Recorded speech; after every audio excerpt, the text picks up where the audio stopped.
Creamy garlic chicken चलतु आज गोटे नुआ डिश ट्राए करवा ता लगे मु प्रथमे 500 ग्राम बोनलेस चिकेन नहीं ड्राए मसला ये मु आमचूर पाउडर गोलमरीच गुंड आ लुण स्वाद अनुसार गरम मसला आ दही गोटे बड़ टेबल स्पून नहीं आ लेमन जूस गोटे चामच पर नहीं जदि आमचूर पाउडर नहीं तो ये आम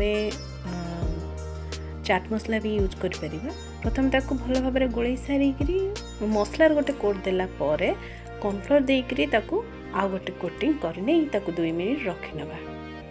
तपर सेथिरे टिके स्मोकी फ्लेवर दबा पाई मु एठी दालचीनी को जळई सेथिरे रिफाइंड ऑयल गोटे चम्मच देई ताको प्राय 2 मिनिट घोड़े रखी देइथिली जहाँकि तार बहुत सुंदर फ्लेवर गोटे आसीला जमी रेस्टोरेंट फील होता।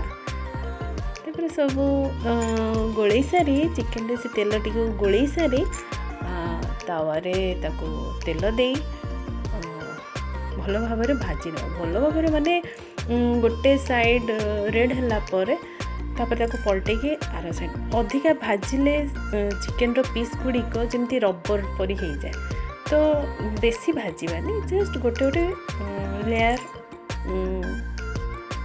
क्रंची टाइप हो बस से भाजवा बेसी भाजवानी।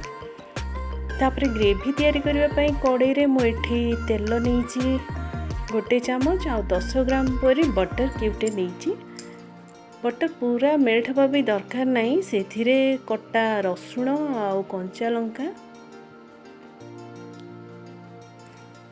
पकई से ताकू जस्ट लाल टिके हम बेसी पोड़ानी तापर टिके काटी रखिथिबा पियाज को पकेबा। पियाज टिके हल्का पिंक है से 200 ग्राम क्रीम देइछि जोटा कि मो फ्रेश क्रीम रखी थी क्षीर पर जमी जाइथिबा फ्रेश क्रीम आपण माने बाजार किणा हेइथिबा क्रीम भी देले चलिबो। क्रीम टी मेल्ट होला परे सेथिरे ऑरिगेनो चिली फ्लेक्स आ गोटे स्लाइस चीज रो देई ताको मिसिया पर्यंत गोळै नबा। तब से स्वाद अनुसार लुण दबा। डिशटी को ट्राए करंतु आ कमेंट रे जणातु केमती लागला। टिके फुटिला परे चिकेन जो भाजी की रखी थिले ताको हमें से ग्रेवी रे देई दबा। चिकेन रो ए डिश टी प्राय रुटी रे ही भल लागे गरम गरम रुटी ही थिवो आर स्वाद को 2 गुणा कर दी। क्रीम गिनाटी को धोई रखी थी आउ से अधा कप क्षीर दे चिकेन टी को भल भाव में फुटा को छाड़ीदेवा 5 मिनिट शेष में कटा हो रखि धनिया पत्र पकाई गार्लिक क्रीमी चिकेन गरमा गरम परोसी देवा गरम गरम रुटी सांगे।